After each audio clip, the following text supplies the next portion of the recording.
The relationship between Paul McCartney and John Lennon always existed in two worlds at once, a deep friendship and a creative partnership filled with tension and brilliance. They weren't just two songwriters working side by side, they were two strong artistic forces constantly pushing and challenging each other. From humble beginnings in Liverpool to global superstardom with the Beatles, their bond became one of the most influential collaborations in music history. Like many great creative relationships, theirs wasn't without conflict. Differences in artistic direction, personality clashes, and the pressures of fame eventually contributed to the band's breakup.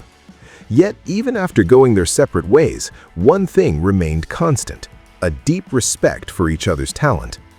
McCartney, in particular, has often spoken openly about his admiration for Lennon's songwriting, even years after Lennon's passing. Across various interviews, McCartney has highlighted several Lennon compositions that resonated with him on a deeply personal level. These choices go beyond simple musical preference. They reveal how McCartney saw Lennon not only as a collaborator, but as a human being. From intimate reflections to universal anthems, here are 3 Lennon songs that left a lasting impression on him. Number 1. Julia.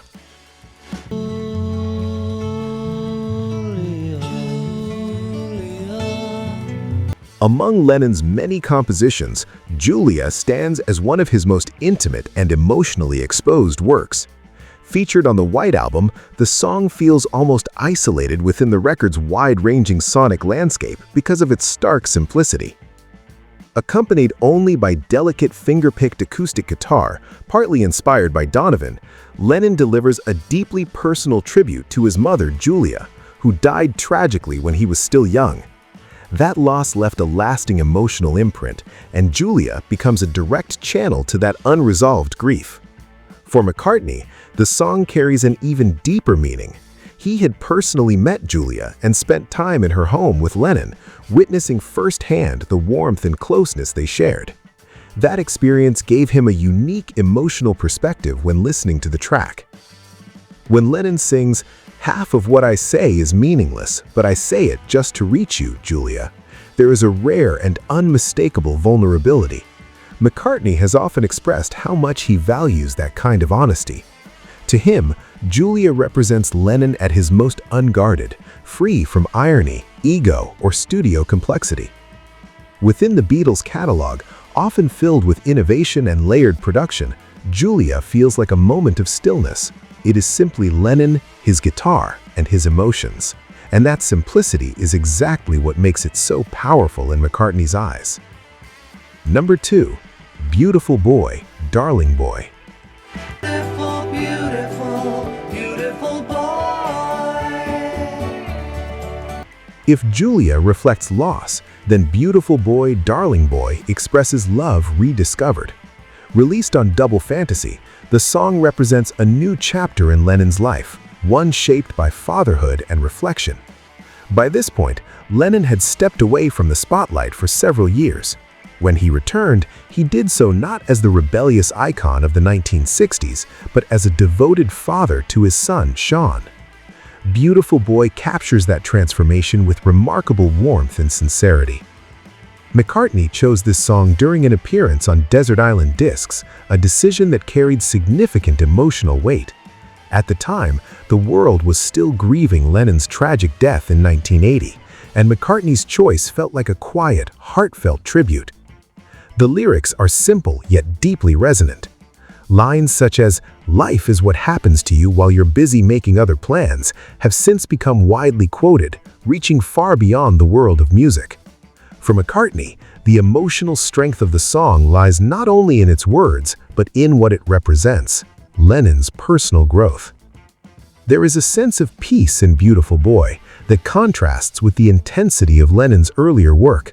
McCartney recognized this shift, seeing in the song a softer, more grounded, and more fulfilled version of his former bandmate. In many ways, the track offers a glimpse into a period of Lennon's life that McCartney did not fully share. Yet, through the music, he could still connect with it, appreciating both the artistry and the humanity behind it. Number 3. Imagine. Imagine there's no heaven no discussion of Lennon's legacy would be complete without Imagine. Released as the centerpiece of Imagine, the song has transcended its origins to become a global symbol of peace and unity. McCartney has acknowledged that he was not present when Lennon wrote Imagine, as it came after the Beatles had disbanded. Still, that distance allowed him to experience the song purely as a listener, and the impact was immediate. He once described it as a killer song, meaning a track whose greatness is instantly recognizable. Despite its minimal arrangement, centered around piano and voice, Imagine carries profound emotional and philosophical weight. It invites listeners to imagine a world without divisions, no countries, no religious conflict, no material barriers separating people.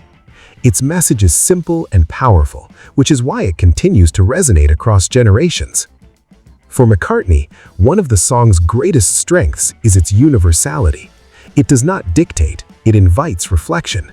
It allows listeners from all backgrounds to connect with its message in their own way. He has also spoken about how much he still enjoys watching footage of Lennon performing the song. There is something timeless in those moments. Lennon at the piano, delivering a message that remains as relevant today as it was decades ago. More than anything, Imagine highlights Lennon's rare ability to express complex ideas with clarity and emotional directness. It is a quality McCartney has always admired, even as their songwriting styles often differed. McCartney's selections, Julia, Beautiful Boy, Darling Boy, and Imagine, reveal the remarkable emotional range within Lennon's body of work. From personal grief to paternal love, from introspection to global vision, these songs capture different dimensions of Lennon as both an artist and a human being. More than just a list of favorites, these choices form a kind of portrait. Through them, McCartney reflects on Lennon as a wounded child, a loving father, and a visionary thinker, all at once. Despite the differences, tensions, and distance that once separated them, one thing never disappeared: a deep and enduring respect. Through these songs, it becomes clear that their connection extended far beyond music. It was rooted in a deep understanding for each other that continues to resonate long after their time together. In the end, that may be the true legacy of Paul McCartney and John Lennon, not just the songs they created, but the depth of understanding they held for one another, even when words were no longer enough.